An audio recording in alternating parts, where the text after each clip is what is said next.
বাসর ঘরে বসে প্রায় 1 ঘন্টা ধরে অপেক্ষা করছে প্রিয়াঙ্কা, কিন্তু আশিকের এখনো বাসর ঘরে প্রবেশ করার কোনো নাম গন্ধ নেই। তাই প্রিয়াঙ্কা অনেকটাই বিরক্ত হয়ে গেছে। ভারী ভারী শাড়ি গহনা পরে বসে থাকতে তার একদম ভালো লাগছে না, যেন দম বন্ধ হয়ে আসছে। আর এদিকে আশিক ছাদের এক কোনায় বসে বসে কান্না করছে, বাসর ঘরে যেতে চাইছে না।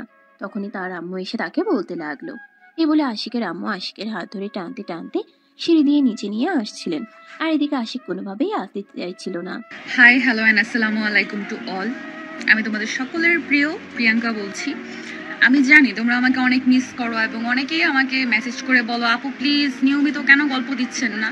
তো তোমাদের সবার জন্য আমি একটা সুখবর নিয়ে এসেছি।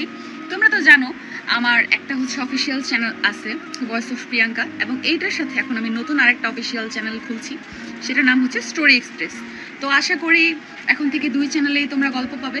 মানে একদিন যদি ভয়েস অফ প্রিয়াঙ্কাতে আপলোড হয় তাহলে আরেকদিন স্টোরি এক্সপ্রেসে আপলোড হবে। মানে তোমরা আমার গল্প প্রত্যেক দিনই শুনতে পাবে আমার নিজের অফিসিয়াল চ্যানেল 2টা থেকে।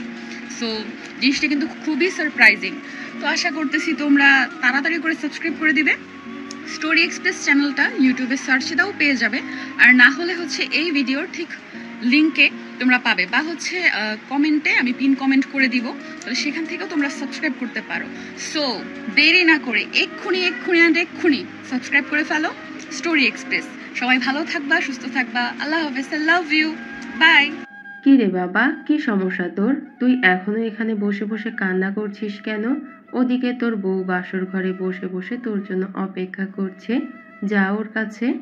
হ্যাঁ আম্মু, আমি যাব না ওখানে। ওখানে গেলেই আপু আমার সঙ্গে দুষ্টুমি করবে। আমি যেতে চাই না, প্লিজ আম্মু। দেখ, একদম ফাজলামো করিস না।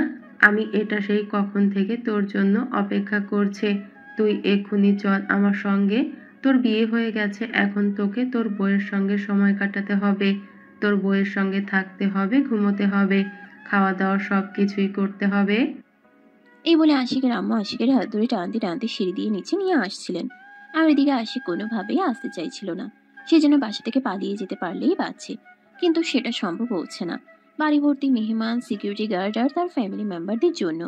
তার আম্মু তাকে টেনে হিঁচড়ে প্রিয়াঙ্কার রুম পর্যন্ত নিয়ে আসলো, আর তারপর তাকে রুমের ভিতরে ঢুকিয়ে দিয়ে দরজাটা বাইরের দিক থেকে লক করে দিল। আর তখনই প্রিয়াঙ্কা বিছানা থেকে নেমে এসে আশিকের সামনে দাঁড়িয়ে আশিকের শার্টের কলার ধরে বলতে লাগলো, ওই হারামজাদা, আমি সেই কখন থেকে তোর জন্য অপেক্ষা করে বসে আছি, আর তোর এতক্ষণে আসার সময় হলো? তখনই আশিক আবারও কান্না করতে করতে বলতে লাগলো, প্লিজ আপু, আমাকে তুমি ক্ষমা করে দাও। আমাকে প্লিজ এখান থেকে যেতে দাও। আমি তোমার সঙ্গে এখানে থাকতে চাই না, প্লিজ। চুপ কর ফাজিল, একটা কথা বলবি না। আজ তোর আর আমার বাসর রাত। আজ তোকে আমি সম্পূর্ণরূপে আমার করে নেব। সারা রাত তোর সঙ্গে রোম্যান্স করব। আর এখন কিনা তুই আমাকে এখনো আপু বলে ডাকছিস? একদম চটকনা মেরে তোর সব কটা দাঁত ফেলে দিব। আরে তুমি এভাবে আমাকে ধমক দিয়ে কেন কথা বলছো? তুমি আমার আপু লাগো, তোমাকে আপু বলবো না কি বলবো? তুই আবার আমাকে আপু বলতেছিস? একদম ঘাড় মুটকে ফেলে দিব বলে দিলাম। আমি তোর বিয়ে করা বউ, আমাকে বউ বলে ডাকবি, নয়তো আমার নাম ধরে ডাকবি, প্রিয়াঙ্কা বলে ডাকবি। আরে এটা তুমি কি বলছো? তুমি আমার চাইতে বয়সে বড়, তোমাকে আমি নাম ধরে ডাকবো কিভাবে? আমি তোমাকে নাম ধরে ডাকতে পারবো না, আমি মাফ চাই। কথাটা বলতে না বলতেই প্রিয়াঙ্কা এক মুহূর্তও দেরি না করে আশিকের ছোট্ট 2 ঠোঁটে ডুবিয়ে দিয়ে 2 মিনিট ধরে চুমু খেলো। আর তারপর বলতে লাগলো, এই যে তোকে আদর করে দিয়ে আমি তোর স্ত্রী হয়ে গেলাম, এখন থেকে আমার নাম ধরে ডাকবি। আরে এটা তুমি কি করলে? তুমি এভাবে আমাকে চুমু খেলে কেন? আমি তোর বউ নাকি তাই? এখন থেকে তোর উপর সম্পূর্ণ অধিকার আমার রয়েছে, তাই আমি চাইলেই তোর সঙ্গে সবকিছু করতে পারবো। আর তুই এখন থেকে আমাকে নাম ধরে ডাকবি, এটাই শেষ কথা। যদি আর একবারও আমাকে আপু বলে ডেকেছিস তাহলে তোর মুখের দাঁত একটাও থাকবে না বলে দিলাম। প্লিজ তুমি আমার সঙ্গে এমন করো না, আমাকে একটু শান্তিতে থাকতে দাও। তোমাদের বাড়িতে আসাটাই আমার জীবনে কাল হয়ে দাঁড়িয়েছে। আমার এখানে আসাটাই একদম উচিত হয়নি। কেন যে এখানে আসতে গিয়েছিলাম আল্লাহ ভালো জানে। কেন আবার আমাকে বিয়ে করে বউ বানানোর জন্য? আমি তো তোকে সেই ছোট থেকেই পছন্দ করতাম, আর সেই জন্যই তো আল্লাহ তাকে আমার কাছে পাঠিয়ে দিয়েছে। তুই যখন ছোট ছিলি না, তখন না আরো বেশি কিউট ছিলি। তোর গালগুলো টমেটোর মতো গুলুগুলু ছিল। আমি ছোটবেলায় তোকে অনেক আদর করতাম, তোকে চুমু খেতে খুব ভালো লাগতো। তাহলে এখন তুমি আমাকে বিয়ে করেছো কেন? এখন তো আর আমি আগের মতো কিউট আর হ্যান্ডসাম নই। রোদে পুড়ে বৃষ্টিতে ভিজে কুৎসিত হয়ে গেছি। প্লিজ এখন আমাকে ছেড়ে দাও। দূর, ভালো লাগে না এসব ফাজলামো মার্কা কথাবার্তা বন্ধ কর। আজ তোর আর আমার বাসর। আজ দুজন একসঙ্গে সময় কাটাবো, দুজন একসঙ্গে গল্পগুজব করব। আহারে, আমার পাগলা কুত্তায় কামড়াইছে। আমার ঘুম পাচ্ছে, আমি ঘুমাবো। পারলে আমাকে বিছানায় একটু ঘুমানোর জন্য জায়গা দাও, তা না হলে বালিশ আর কম্বলটা দাও, আমি সোফায় গিয়ে শুয়ে পড়ব। তুই মঙ্গের মুল্লুক পাইছিস নাকি? বিয়ে করছি তোরে ছাড়া একলা একলা ঘুমানোর জন্য নাকি? আমি তোর সাথেই ঘুমাবো, আর কোনো কথা শুনতে চাই না। বিছানায় চল, তোকে জড়িয়ে ধরে ঘুমাবো। তার আগে তোর থেকে আদর কেড়ে নেব। আর এসব তুমি কি বলছো? প্লিজ আপু, এমন করো না আমার সঙ্গে। আমার প্লিজ আপু, এমন করো না আমার সঙ্গে। আমার ভালো লাগছে না। তুমি আমার থেকে একটু দূরে থাকো। তুমি আমার থেকে একটু দূরে দূরে থাকো। তোমাকে যে আমার একদম সহ্য হয় না, ওটা তো তুমি খুব ভালো করেই জানো। So sad my dear husband. এখন আর কিছুই করার নেই।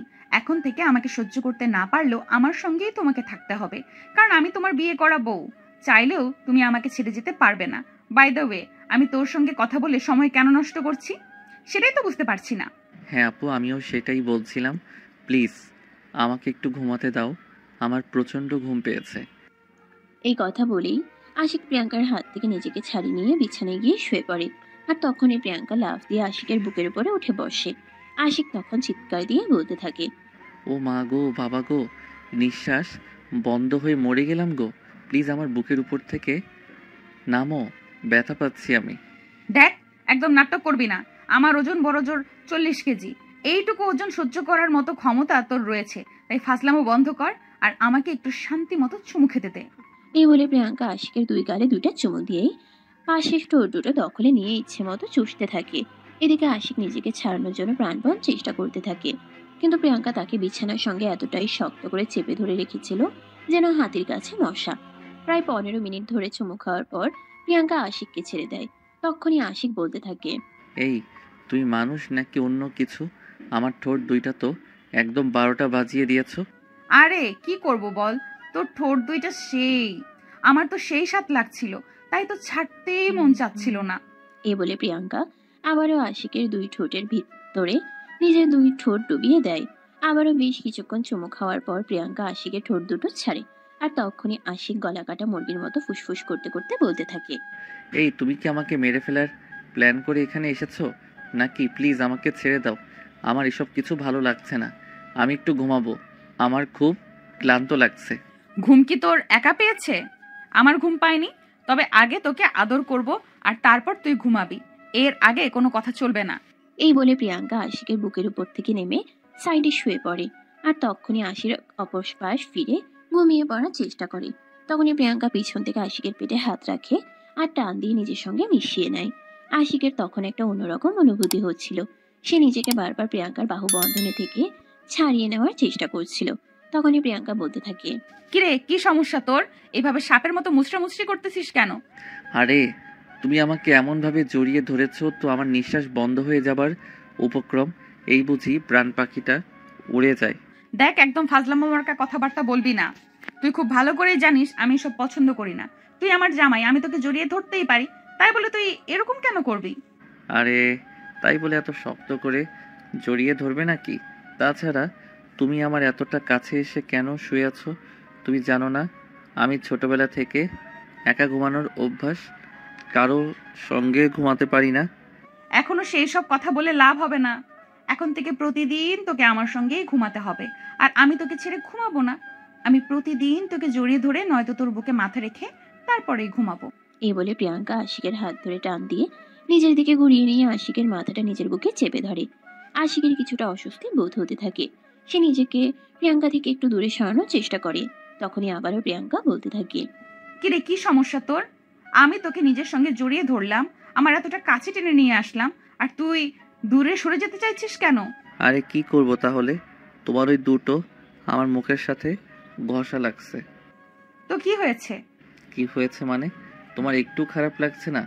আমি একটা ছেলে মানুষ আর আমার মুখের সঙ্গে তোমার ওইগুলো ঘষা লাগছে। আমার খারাপ লাগবে কেন? আমি কি অন্য ছেলের সঙ্গে শুয়ে আছি নাকি? আমি তো আমার বিয়ে করা স্বামীর সঙ্গে শুয়ে আছি, আর আমার স্বামী আমার সারা শরীর স্পর্শ করতে পারে, সেই অধিকার তোর রয়েছে। আমার এত অধিকারের কোনো প্রয়োজন নেই। আমার ভালো লাগছে না, আমাকে প্লিজ ছেড়ে দাও। আমি একটু একা একা শান্তি মতো ঘুমাতে চাই। প্লিজ আমাকে একটু শান্তি মতো ঘুমাতে দাও। কত বছর ধরে অপেক্ষা নিয়ে আছি এই রাতে তোর সঙ্গে একটু আনন্দ উল্লাস করব, আর সেটা করতে না দিয়ে তুই আমাকে আরো নীতিকথা শোনাচ্ছিস। তোর নীতিকথার খেতায় আগুন।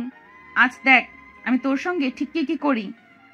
এই বলে প্রিয়াঙ্কা আবারও আশিককে ধাক্কা দিয়ে বিছানায় ফেলে দিয়ে তার উপরে শুয়ে পড়ে আর আশিকের ঠোঁটে গভীরভাবে চুমু খেতে থাকে। এদিকে আশিক নিজেকে ছাড়ানোর জন্য প্রাণপণ চেষ্টা করতে থাকে, কিন্তু কোনোভাবেই কিছু করতে পারছিল না। কিছুক্ষণের মধ্যেই প্রিয়াঙ্কা আশিকের ঠোঁট ছেড়ে দিয়ে গলায়, ঘাড়ে, বুকে যেখানে পারছিল সমান তালে কিস করে যাচ্ছিল, আর অপরদিকে একটা হাত আশিকের পেটে বুলাচ্ছিল আর আস্তে আস্তে নাভির নিচ দিকে যাচ্ছিল। আশিক নিজেকে আর কোনোভাবে ঠিক রাখতে পারছিল না। প্রিয়াঙ্কার ছবি আবারও কিস করতে এসে প্রিয়াঙ্কার ঠোঁট দুটো নিজের থেকেই কামড়ে দিল আর বেশ কিছুক্ষণ প্রিয়াঙ্কার সঙ্গে রেসপন্স করতে লাগলো। দুজনের চলতে লাগলো ভালোবাসার আদান প্রদান। এভাবেই চলে গেল প্রায় আধা ঘন্টার মতো সময়। দুজন দুজনকে সমান তালে কিস করে চলেছে।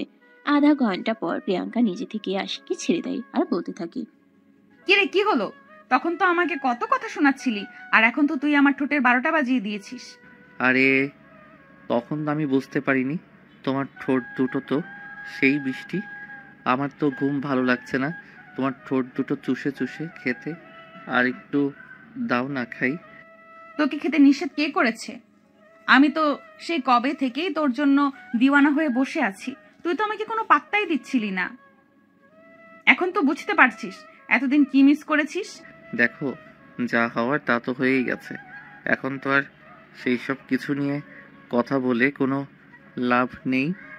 রাত অলরেডি 2টার কাছাকাছি বেজে গেছে। চলো, সময় নষ্ট না করে সময়টাকে কাজে লাগাই। এ বলে আশিক আর প্রিয়াঙ্কা দুজনেই দুজনের উপর ছাপিয়ে পড়ে আর ভোর রাত পর্যন্ত চলে তাদের ভালোবাসার আদান প্রদান পর্ব। ফজরের আজান দেওয়ার পর প্রিয়াঙ্কা বিছানা ছেড়ে উঠে যায়। আশিক তখন গভীর ঘুমে আচ্ছন্ন, সে চোখ তুলে তাকাতে পারছে না। আর তখনই প্রিয়াঙ্কা, এই হাবলা, বিছানা ছেড়ে ওঠ, ফ্রেশ হয়ে আয়, আমার সঙ্গে ফজরের নামাজ পড়বি। আই এম সো সরি, আমি পারবো না। এই মুহূর্তে আমার পক্ষে কোনো কিছুই সম্ভব না। আমার এখন প্রচণ্ড ঘুম পাচ্ছে, আগে ঘুমাতে হবে। দেখ একদম ভালো হবে না বলে দিচ্ছি। বলদ আজান দিয়ে দিয়েছে, তাই আগে নামাজ পড়তে হবে, তারপর ঘুম। বললাম তো, এখন আমি বিছানা থেকে উঠতে পারবো না। যদি চাও তাহলে আরেক রাউন্ড খেলতে পারি। দেখ একদম চটকনা মেরে সবকটা দাঁত ফেলে দেবো বলে দিলাম। চুপচাপ বিছানা ছেড়ে উঠ আর আমার সঙ্গে ওয়াশরুমে চল, দুজন একসঙ্গে ফ্রেশ হব। এই কথা বলে আশিক বিছানা ছেড়ে উঠতে না চাইলেও প্রিয়াঙ্কা তাকে জোর করে টেনে তুলে আর ওয়াশরুমে নিয়ে যায়। ঝর্ণাটা ছেড়ে দিয়ে প্রিয়াঙ্কা আশিককে ঠেলে ঝর্ণা নিচে দাঁড় করায় আর তারপর নিজেই শ্যাম্পু করিয়ে দিতে থাকে। এদিকে আশিক শাওয়ারের নিচে দাঁড়িয়েও যেন ঘুমিয়ে ঢুলিয়ে পড়ে যাচ্ছিল। আর তখনই প্রিয়াঙ্কা বলতে থাকে, এই হারামজাদা, একটু সোজা হয়ে দাঁড়াবি, তা না হলে কিন্তু তোকে এখানেই শুইয়ে দিব, এটা আমি বলে দিলাম। তোমাকে তো আমি তখনই বলেছিলাম আমার খুব ঘুম পাচ্ছে, আমি এখন ঘুমাবো, কিন্তু তুমি নিজেই তো আমার কোনো কথা শুনলে না। আমাকে বিছানা থেকে টেনে নিয়ে ওয়াশরুমে চলে আসলে। এবার নিজে নিজেই যা করার করে নাও, আমি পারবো না, আমি ঘুমাচ্ছি। এই বলে আশিক আবারও ঢলতে শুরু করে। এদিকে প্রিয়াঙ্কা আশিককে শ্যাম্পু করানো শেষ হলে নিজের কাপড় চোপড় খুলে রেখে শ্যাম্পু করতে থাকে। আর তখনই আশিকের ঘুমটা ভেঙে যায়। গতকাল রাত ছিল, রুমের লাইটও অফ ছিল, তাই তখন প্রিয়াঙ্কার সবকিছু সামনাসামনি দেখার বা সরাসরি ততটাও দেখা হয়ে ওঠেনি। কিন্তু এখন যখন প্রিয়াঙ্কা কাপড়বিহীন শরীরে শ্যাম্পু করছিল, এটা দেখিয়ে আশিকের অবস্থা একদম নাজেহাল। মুহূর্তের মধ্যেই তার ঘুম যেন বিলীন হয়ে গেল। এক টান দিয়ে প্রিয়াঙ্কাকে নিজের কাছে টেনে নিল। এটা দেখে প্রিয়াঙ্কা বলতে লাগলো, আরে হারামজাদা, কি হয়েছে রে? এইভাবে আমাকে তোর কাছে টেনে নিয়ে এসেছিস কেন? আশিক তখনই প্রিয়াঙ্কার কথার কোনো উত্তর না দিয়ে তাকে নিজের আরো কাছে টেনে নিয়ে তার ঠোঁটে ঠোঁট ডুবিয়ে দিল। আর এদিকে প্রিয়াঙ্কার ওই দুটো আশিকের বুকে ছুঁই ছুঁই করছিল। আশিক বারবার প্রিয়াঙ্কাকে এমনভাবে নিজের কাজে এনেছিল, প্রিয়াঙ্কার ওই দুটো আশিকের বুকে বারবার ঘষছিল আর প্রিয়াঙ্কার মধ্যে উত্তেজনা কাজ করছিল। প্রিয়াঙ্কা তখন আশিককে নিজের থেকে সরিয়ে নিতে চাইছিল। আর তখনই আশিক বলতে লাগলো, এই কি হলো, তোমার এমন কেন করছো? আরে তুই কি শুরু করেছিস? ফজরের আজান দিয়ে দিয়েছে, ফজরের নামাজ পড়তে হবে, আমাকে ছাড় এখন। এমন করো না তো, একটু আদর খেতে দাও। তোমার মধ্যে একটা নেশা আছে, যেটা এতদিন বুঝতে পারিনি। তোমার মধ্যে নেশা আমাকে তোমার ভিতরে টেনে নিচ্ছে। দেখ, একদম ফাজলামো মার্কা কথা বলবি না। এখন একদম এসব কিছু হবে না। রাতে অনেক করেছিস, এখন ব্যথা করছে। আমি কোনো কথা শুনবো না, যেটা বলেছি সেটাই হবে। দেখ, একদম বেশি বাড়াবাড়ি করিস না, আমার কিন্তু মেজাজ খারাপ হচ্ছে। সে তোমার মেজাজ খারাপ হোক আর যাই হোক, তাতে আমার কিছুই যায় আসে না। আমি যেটা চেয়েছি সেটা নেবই। এই বলে আশিক প্রিয়াঙ্কাকে আবারও টান দিয়ে নিজের বুকের সঙ্গে মিশিয়ে নিল। আর ঝর্ণার পানিতে ভিজতে ভিজতে দুজন প্রেম লীলায় মগ্ন হলো। দ্বিতীয়বারের মতো ওয়াশরুমের ভিতরেই তাদের ভালোবাসার দ্বিতীয় রাউন্ড হয়। তারপর যেন ফ্রেশ হয়ে এসে ফজরের নামাজ আদায় করে আর দুজন দুজনকে জড়িয়ে ধরে বিছানায় শুয়ে লম্বা একটা ঘুম দেয়। সে ঘুম ভাঙে সকাল 10টায় প্রিয়াঙ্কার ভাবির ডাকে। এই প্রিয়াঙ্কা, বেলা 10টা বেজে গেছে, এখন তো রুম থেকে বের হও। নতুন জামাই পেয়েছিস বলে কি সারাক্ষণ রুমের ভিতরে প্রেম প্রেম খেলতে হবে নাকি? ভাবির গলার কণ্ঠস্বর শুনে প্রিয়াঙ্কা ঘুম ঘুম চোখে উঠে গিয়ে দরজাটা খুলে দেয় আর তারপর বলতে লাগে, আরে ভাবি, কি ব্যাপার, কি সমস্যা তোমার? তুমি সকালবেলা এইভাবে চিৎকার চেঁচামেচি কেন করছো? আরে এখনো তো সকাল মনে হচ্ছে, বেলা 10টা বেজে গেছে। তাড়াতাড়ি ফ্রেশ হয়ে নিচে আয়, সবাই তোদের জন্য নাস্তা টেবিলে অপেক্ষা করছে। আচ্ছা ঠিক আছে, তুমি যাও, আসছি। তোমাদের জন্য একটু শান্তি মতো ঘুমানোর কোনো উপায় নেই। কালকেই বিয়ে হয়েছে, এখন তো একটু শান্তিতে থাকতে দিবে নাকি? তোর শ্বশুর বাড়িতে গিয়ে তুই যত ইচ্ছা তোর শ্বশুর বাড়িতে গিয়ে যত ইচ্ছে শান্তি কর, তখন আর তোকে কেউ কিছুই বলবে না। কিন্তু এখন নাস্তার টেবিলে আয়। এই বলে প্রিয়াঙ্কার ভাবি সেখান থেকে চলে গেল। আর এদিকে প্রিয়াঙ্কা আশিককে ঘুম থেকে ডেকে তুলতে লাগলো, কিন্তু আশিকের চোখে প্রচন্ড ঘুম। সে ঘুম ছেড়ে উঠতেই চাইছিল না। প্রিয়াঙ্কা বারবার ডাকতে ডাকতে তাকে বিরক্ত হয়ে যাচ্ছিল। এই হারামজাদা, কি হলো, এখনো ঘুম থেকে উঠছিস না কেন? আরে ঘুম থেকে উঠবো কি করে? আমাকে তো ঘুম একদম ছাড়তেই চাইছে না। প্লিজ আমাকে আরেকটা ঘুমোতে দাও, আমার খুবই ঘুম পাচ্ছে, আমি চোখ মেলে তাকাতে পারছি না। আরে বলদের বাচ্চা, সবাই নাস্তার টেবিলে তোমার আমার জন্য অপেক্ষা করছে। এখনই আমাদের দুজনকে নাস্তার টেবিলে যেতে হবে, তারপর আবার আজকে তো তোদের বাড়িতে চলে যেতে হবে। ও আচ্ছা, তাই বুঝি। তাহলে সেটা তুমি আমাকে আরো আগে বললে না কেন? তাহলে তো আমি কবেই ঘুম থেকে উঠে যেতাম। এই বলে আশিক বিছানা থেকে উঠে যায় আর চোখে মুখে পানি দিয়ে তারপর প্রিয়াঙ্কাকে নিয়ে নাস্তার টেবিলে চলে গেল। নাস্তা শেষ হলে প্রিয়াঙ্কার আম্মু প্রিয়াঙ্কা আর আশিক দুজনকে বলতে লাগলো, দেখো, সমাজ কিন্তু এখন এই কথাটা বলবে না। তোমাদের বয়স কত হয়েছে, তোমরা কিন্তু এখন থেকে বিবাহিত, দুজনকে যথেষ্ট ভালোবাসবে, সম্মান দেবে, আর সারাক্ষণ ঝগড়ায় মেতে থাকবে না। আরে তুমি যে কি বলো না, আমার 10টা না 5টা না একটা মাত্র জামাই। আমি আমার জামাইয়ের সঙ্গে কেন ঝগড়া করব বলো শুনি? আমি তো আমার জামাইটাকে প্রচন্ড ভালোবাসি, সেটা তোমরা সবাই খুব ভালো করেই জানো। আর যাকে পাওয়ার জন্য আমি এত কিছু করেছি। হ্যাঁ, সেটার জন্যই তো তোমাকে ওর সঙ্গে বিয়ে দেওয়া হলো। তবে যতদূর শুনে এসেছি, বেশি ভালোবাসো নাকি বেশি দিন টিকে না, জানালা দিয়ে পালিয়ে যায়। তাই তোমাদের যেন সেরকম কোনো কিছু না হয়, কারণ তোমাদের দুই ফ্যামিলির মধ্যকার কিন্তু খুবই ভালো সম্পর্ক। এখন যদি তোমাদের জন্য সম্পর্ক নষ্ট হয়, তাহলে কিন্তু আমরা কেউ তোমাদের দুজনকে ক্ষমা করতে পারবো না। এই সব কিছু নিয়ে তোমাদেরকে কোনো চিন্তা করতে হবে না ভাবি। আমি আমার জামাইকে ভালোবাসি। আমি আমার জামাইকে প্রচন্ড ভালোবাসি। তার সঙ্গে কখনো এমন কিছু করব না যেটা তোমাদের কান পর্যন্ত পৌঁছাবে। হ্যাঁ ভাবি, একদম ঠিকই শুনেছেন, আমরা দুজনে খুব ভালো থাকবো, দেখে নিয়েন। আশিকের এই কথা শুনে তো উপস্থিত সবাই অবাক হয়ে যায়। কারণ যেই ছেলেটা গতকাল প্রিয়াঙ্কাকে বিয়ে করবে না বলেই কত কান্নাকাটি করছিল, কত বাহানা করছিল, আর সেই ছেলেটা কিনা এখন এই কথা বলছে। তাই তো প্রিয়াঙ্কার ভাবি আশিককে বলতে লাগলো, ওরে বাবা রে বাবা, কালকে তো বিয়ে করতে চাইলে না, আর এখনই কি বউয়ের জন্য দরদ, একদম উতলে পড়ছে। ব্যাপারটা কি শুনি? আরে ভাবি, আপনি যে কি বলেন না, আমার বিয়ে করা বউ তাকে ভালোবাসবে না তো কাকে ভালোবাসবো? আমি তো সেটাই বলতে চাইছি। কালকে যখন বিয়ের কথা বলা হয়েছিল, তখন তো ছোট বাচ্চাদের মতো কান্না করছিলে, যেমন করে ছোট বাচ্চা তার মায়ের বুকে দুধ খেতে চায় তেমন করে। আমরা সবাই কত করে তোমাকে রিকোয়েস্ট করলাম বিয়েটা করে নেওয়ার জন্য, কিন্তু তুমি তো কোনোভাবেই বিয়েটা করতেই চাইছিলে না। তাহলে এখন কেন বউয়ের জন্য এত দরদ উতলে উঠছে শুনি? আরে ভাবি, তখন তো আর বিয়ের মজা বুঝিনি, বউকে জিনিস বুঝতাম না। এখন যেহেতু বউ কি জিনিস বুঝতাম না, এখন যেহেতু বউ জিনিসটা বুঝে গেছি, তাহলে কেন বউকে ভালোবাসবো না, কেন বউকে আদর করব না, কেন বউকে ভালোবাসা দিয়ে আগলে রাখবো না? আমার বউ, আমার জীবনে প্রথম ভালোবাসা, প্রথম প্রেম, তাকে আমি সারা জীবন ভালোবেসে আমার বুকে আগলে রাখবো। এত লোক দেখানো প্রেম করো না ভাই। এমনিতেই আমার মনে হয় তোমাদের সংসার বেশি দিন টিকবে না, কারণ তোমাদের এজ ডিফারেন্ট। তারপরও যদি তোমাদের দুজনের সংসার টিকে যায় তাহলে তো আলহামদুলিল্লাহ, আল্লাহর কাছে আর কিছুই চাওয়ার নেই। দেখুন ভাবি, আপনি এভাবে আমাদেরকে বদদোয়া যেতে পারেন না।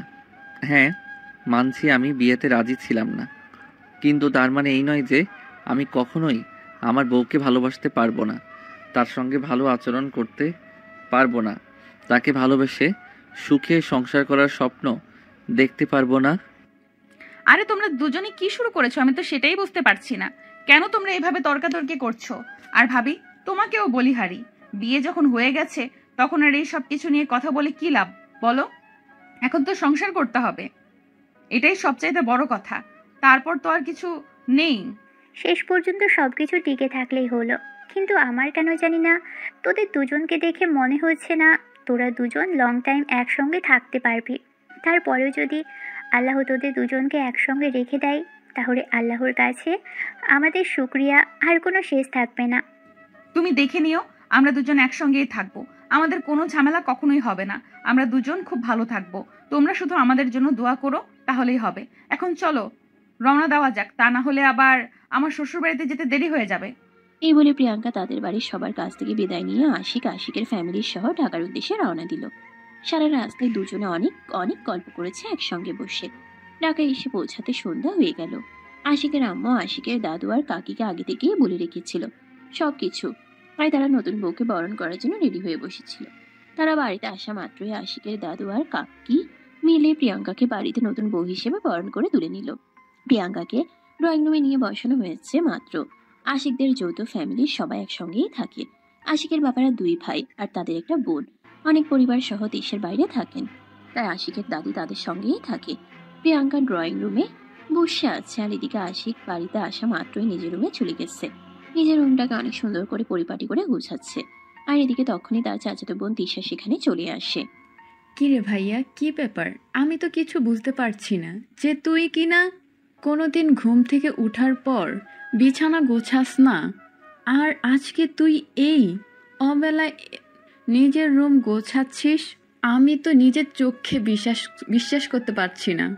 দেখো, এখানে অবিশ্বাস করার তো কিছুই নেই, তাছাড়া তখন আমি ব্যাচেলর ছিলাম, একা একা যেমন ইচ্ছা তেমন বিছানাতে ঘুমিয়ে যেতাম। এখন আমার বউ আছে, তুই তো জানিস আমার বউ কবে পরিপাটি, নোংরা অপরিষ্কার জিনিস একদম পছন্দ করে না। তাই তো আমি আমার রুমের সমস্ত নোংরা আবর্জনা পরিষ্কার করে ফেলছি।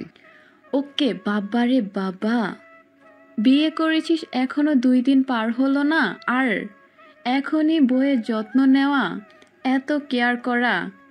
আমি তো জাস্ট নিজের চোখে বিশ্বাস করতে পারছি না। এইটা তুই কিনা না অন্য কেউ? এখানে বিশ্বাস অবিশ্বাসের কি আছে আমি তো সেটাই বুঝতে পারছি না। দেখ, তোর সঙ্গে কথা বলতে আমার একদম ভালো লাগছে না, তাই এখান থেকে চলে যা প্লিজ। আমাকে আমার মতো কাজ করতে দে। আমাকে এখন ভালো লাগবে কি করে? এখন তো আর আমাকে দিয়ে কাজ করাতে পারবি না, কারণ তোর বউ চলে এসেছে। আর আমি তো যতদূর জানি বিয়ের পর জামাইয়ের সব কাজ বউরাই করে দেয়, তাই এখন থেকে তোর সব কাজ তোর বউ করে দিবে। যখন এটা খুব ভালো করে জানিস তাহলে কেন কথা বলছিস? চুপচাপ এখান থেকে চলে যা। এখন আর তোকে আমার কোনো প্রয়োজন নেই। এখন আমি আমার বউকে নিয়ে খুব ভালো থাকতে পারবো। এখন আর তোকে রিকোয়েস্ট করে কোনো কাজ করাতে হবে না, সেই সঙ্গে আমার পকেট মারার ধান্দাই করতে পারবি না। হ্যাঁ দেখিস, তোর এই এত প্রেম কয়েকদিন থাকে। এমন না হয় বউ রেখে আবার আমাদেরকে প্রয়োজন হয়। এরকমটা হবে না, তুই নিশ্চিন্তে থাকতে পারিস। তোকে আর এখন থেকে আমার কোনো প্রয়োজন পড়বে না, তাই এখন চুপচাপ এখান থেকে চলে যাও। আমার সঙ্গে কোনো কথা বলিস না। সত্যি তোর সঙ্গে আমার কথা বলতে একটু ভালো লাগছে না। তিশা তখন মুখটাকে একটা ভিঞ্চি মেরে সেখান থেকে চলে গেল। আর আশিক ততক্ষণে নিজের সমস্ত রুম পরিপাটি করে সুন্দর করে সাজিয়ে গুছিয়ে নিল। এদিকে আশিকের আম্মু তখন আবারও নিজের ছেলের জন্য নিজেদের বাড়িতে বাসার ঘর সাজাবেন বলে ডেকোরেশনের লোকদেরকে ফোন করেছিলেন। লোকেরা চলে আসার পর আশিকের আম্মু লোকদের নিয়ে আশিকের রুমে প্রবেশ করতে যাবে, তখনই তিনি পুরো রুম দেখে একদম অবাক। হায় আল্লাহ, এটা তিনি কি দেখছেন? নিজের চোখকে বিশ্বাস করতে পারছেন না। যে ছেলেটা কিনা নিজের রুমকে একদম জঙ্গল বানিয়ে রাখতো সব সময়, আর আজকে সেই ছেলেটাই কিনা নিজের রুমকে এত সুন্দর করে পরিপাটি করে সাজিয়ে গুছিয়ে রেখেছে। আশিকের আম্মু তখন আশিককে বলতে লাগলো, কি ব্যাপার, আমি কি ভুল করে কোনো গার্ডেনে চলে এসেছি নাকি? এরকমটা কেন হতে যাবে? তাছাড়া তোমরা সবাই এইভাবে আমাকে পিঞ্চ করে কেন কথা বলছো? আমি তো সেটাই বুঝতে পারছি না। তোমাদের সবার কি আমাকে অকর্মার ঢেকি বলে মনে হয়, নাকি আমি কি কোনো কাজ করতে পারি না? এতদিন পর্যন্ত তো বাড়িতে কোনো কাজ করতে দেখা যায়নি, তাই জিজ্ঞাসা করছি আর কি। বাই দা ওয়ে, ওনারা তোমার রুম সাজাতে এসেছেন, তুমি ওনাদেরকে দেখিয়ে দাও ঠিক কিভাবে সাজাবে, কিভাবে সাজালে তোমার পছন্দ হবে। কারণ আমি চাই তোমার জীবনের শ্রেষ্ঠ মুহূর্তগুলো তোমার মতো করেই কাটুক। ওকে, আচ্ছা আম্মু, ঠিক আছে, কোনো সমস্যা নেই। আমি ওনাদেরকে সব কিছু বুঝিয়ে দেব। তোমাকে এইসব কিছু নিয়ে কোনো চিন্তা করতে হবে না। অতঃপর আশিকের আম্মু ডেকোরেশনের লোকদেরকে আশিকের রুমে রেখে বের হয়ে গেলেন। আর এদিকে তাদেরকে সবকিছু বুঝিয়ে দিয়ে কিভাবে রুমটা সাজাতে হবে তারাও আশিকের ইনস্ট্রাকশন নিয়ে রুমটাকে অনেক সুন্দর করে সাজিয়ে দিল। এদিকে দেখতে দেখতে রাত আনুমানিক 11টার মতো বেজে গেল। ততক্ষণ এই বাড়ির সবাই রাতের খাওয়া দাওয়া করে নিজেদের রুমে চলে গেছে। আর অপরদিকে প্রিয়াঙ্কা তখন আশিকের আম্মুর রুমে বসে আছে। আশিকের আম্মু আজ আবারও নিজের হাতে প্রিয়াঙ্কাকে অনেক সুন্দর করে সাজিয়ে দিয়েছেন। যদিও তাদের বিয়েটা কোনো প্ল্যানিং ছাড়াই হয়েছে, কারণ প্রিয়াঙ্কার বিয়ের কথা হয়েছিল আর তখনই আশিক তার ফ্যামিলি সহ গিয়েছিল প্রিয়াঙ্কার বিয়ের দাওয়াত খেতে। আর সেখানে গিয়ে যত অঘটন ঘটলো। প্রিয়াঙ্কা শুরু থেকে বিয়ে করতে রাজি ছিল না, তার উপর আবার যেদিন তার বিয়ে হওয়ার কথা ছিল সেদিনই তার যে ছেলেটার সঙ্গে বিয়ে হওয়ার কথা ছিল সেই ছেলে তার গার্লফ্রেন্ড নিয়ে পালিয়ে যায়। আর এটা নিয়ে শুরু হয়ে যায় ঝামেলা। বাড়ি ভর্তি মেহমান। এই মুহূর্তে মেয়ের বিয়ে ভেঙে যাবে এই কথাটা শুনে প্রিয়াঙ্কার বাবা ভীষণভাবে ভেঙে পড়েন। আর তখনই প্রিয়াঙ্কা আশিকের কথা বলে, আচ্ছা, আমি বুঝতে পারছি না তোমরা সবাই এভাবে ভেঙে পড়ছো কেন? আর এভাবে ভেঙে পড়ার কি আছে? তোমাদের সামনেই তো একজন সুপাত্র দাঁড়িয়ে আছে, তোমরা চাইলে তার সঙ্গে আমাকে বিয়ে দিতে পারো। মানে তুমি কার কথা বলতে চাইছো? আমরা তো কিছুই বুঝতে পারছি না, একটু খুলে বলো শুনি। আশিকের কথা বলছি। তোমরা তো সবাই খুব ভালো করেই জানো আশিককে আমি ছোটবেলা থেকেই খুব পছন্দ করি, তাই তোমরা যদি চাও তাহলে আমি আশিককে বিয়ে করব। এসব তুমি কি বলছো? তোমার কি মাথা খারাপ হয়ে গেছে নাকি? আশিক তোমার ফুফাতো ভাই, তুমি তাকে বিয়ে করতে পারো না। তাছাড়া সে তোমার চাইতে বয়সে ছোট, তাই তোমাদের বিয়ে হলে সবাই এটা নিয়ে হাসাহাসি করবে। তাই আমি চাই না তোমাদেরকে নিয়ে কেউ ঠাট্টা মশকরা করুক। দেখো বাবা, তুমি এটা খুব ভালো করে জানো আমি কখনোই লোকের কথায় কান দেই না। কে আমাকে নিয়ে কি বললো, কে আমাকে নিয়ে কি চিন্তা করলো, সে সব কিছু নিয়ে আমি কখনোই সেরকম ভাবে চিন্তা করি না। আমি কিভাবে ভালো থাকবো, আমার কিসে ভালো হবে, আমি সেই সব কিছু নিয়েই সবসময় চিন্তা করে থাকি। তাছাড়া সবাই খুব ভালোভাবেই জানে আশিককে আমি ভালোবাসি, তাই আমি এই সিদ্ধান্ত নিয়েছি আমি বিয়ে করলে আশিককেই করব। আর যদি তোমরা এই বিয়েতে রাজি না থাকো তাহলে আমি জীবনেও কোনোদিনও বিয়ে করব না। এটা নিয়েই একদম তোলপাড় শুরু হয়ে যায় তাদের বাড়িতে। সবাই কানাকানি করছে। এদিকে মেহমানরাও একজন এক এক রকম কথা বলছে। কেউই মেনে নিতে পারছে না প্রিয়াঙ্কার এমন সিদ্ধান্ত। কিন্তু এদিকে প্রিয়াঙ্কা তার সিদ্ধান্তে অটল। তার সাথে যাই কিছু হয়ে যাক না কেন সে কারোর কোনো কথাই শুনবে না।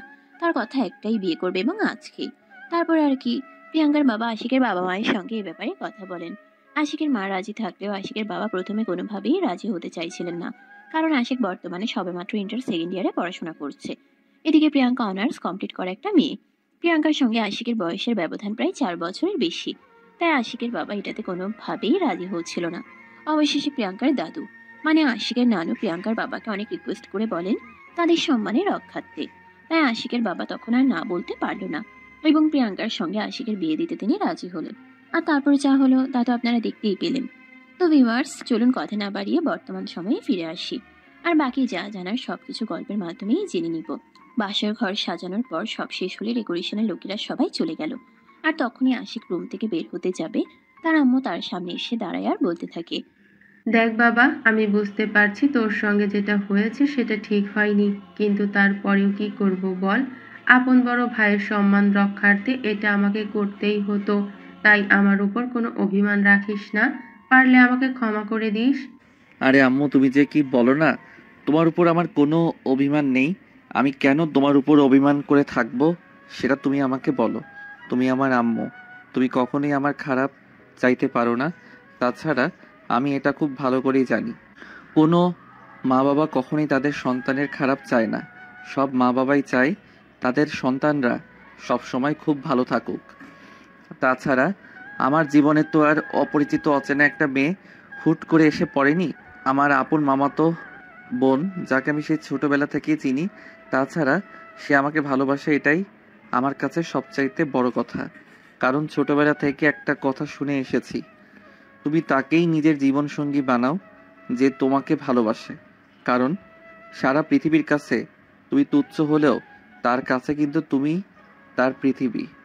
ওরে বাবা রে বাবা, আমার ছেলেটা কবে এত বড় হয়ে গেছে, আমি তো সেটাই বুঝতে পারলাম না। সত্যি বাবা, তোর মতো ছেলে যেন বাঙালির প্রত্যেকটা ঘরে হয়। তোর জন্য অনেক দোয়া আর শুভকামনা রইল। তোর ভবিষ্যতের জীবন অনেক সুখের হোক, শান্তিতে ভরপুর হোক। এই বলে আশিকের আম্মু সেখান থেকে চলে গেল। আর এদিকে রাতের খাওয়া দাওয়ার পর্ব শেষ হওয়ার পরেই আশিকের আম্মু প্রিয়াঙ্কাকে আশিকের রুম পর্যন্ত পৌঁছে দিল, আর তারপরে সেখান থেকে চলে গেল। প্রিয়াঙ্কা রুমে প্রবেশ করেই থেকে আশিকের আগে থেকেই তার জন্য অপেক্ষা করছে। প্রিয়াঙ্কা নিজেই রুমের দরজা লাগিয়ে দিয়ে আশিকের সামনে এসে দাঁড়ায়, আর তারপর বলতে থাকে, কি রে, কি ব্যাপার? তুই দেখি আগে থেকে একদম রেডি হয়ে বসে আছিস। হ্যাঁ, তো কি করব, একা একা সময় কাটছে না। কখন তোমাকে কাছে পাবো, তো কখন তোমায় একটু আদর করব, এটাই তো শুধু মাথায় ঘুরছে। ওরে বাবা রে বাবা, আমার বাবুটা কি বলে? তার নাকি আমাকে ছাড়া সময় কাটে না, আমাকে ছাড়া ভালো লাগে না। এত বউ পাগল হলে চলবে নাকি? কোনটা চলবে আর কোনটা চলবে না আমি এত কিছু চিন্তা করি না, আর করতেও চাই না। আমার শুধু একটাই কথা, আমি সব সময় তোমাকে সাথে নিয়ে থাকতে চাই, তোমার সঙ্গে সময় কাটাতে চাই। জানো, বাড়িতে আসার পর থেকে কাজে ব্যস্ত রয়েছি, তোমার সঙ্গে একটাবার কথাও বলতে পারিনি। আমার একটু ভালো লাগছিল না, মনে হচ্ছিল যেন এই বুঝি নিঃশ্বাস বন্ধ হয়ে গেল। ওরে বাবা রে বাবা, আমার জামাইটা কি বলে? তা এখন কি কথা বলেই সময় নষ্ট করবি, না আর কিছু করবি? বাই দ্য ওয়ে, আমি যে এই যে এত কষ্ট করে এত সুন্দর করে সাজুগুজু করলাম, তুই তো আমাকে একবার এটাও বললি না আমাকে দেখতে কেমন লাগছে। প্রিয়াঙ্কার কথায় আশিক প্রিয়াঙ্কার দিকে ভালোভাবে ফিরে তাকায়, আর তার পা থেকে মাথা অব্দি একবার দেখে নিল। লাল টুকটুকে বেনারসিতে প্রিয়াঙ্কাকে অনেক বেশি সুন্দর লাগছে, সেই সঙ্গে গা ভর্তি স্বর্ণের গহনা, একদম বাঙালি বউদের মতো লাগছে।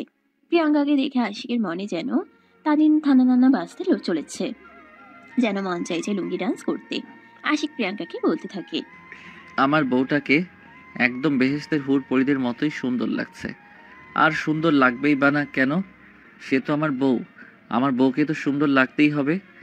শোন, তোর বউ বলে সুন্দর সেরকমটা কিন্তু না, আমি নিজেই কিন্তু যথেষ্ট সুন্দরী, তাই আমাকে সেরকম ড্রেস আপ মেকআপেই খুব সুন্দর লাগে, এটা তোকে মানতে হবে। হ্যাঁ, সেটা তো অবশ্যই। এই বলে আশিক তখনই প্রিয়াঙ্কার কোমরে হাত রেখে টান দিয়ে নিজের কাছে টেনে নিল, আর তারপর দুষ্টুমি করে বলতে লাগলো, এত সাজগোজ করে কি লাভ বলো তো, একটু পর তো আমি সব নষ্ট করে দেব।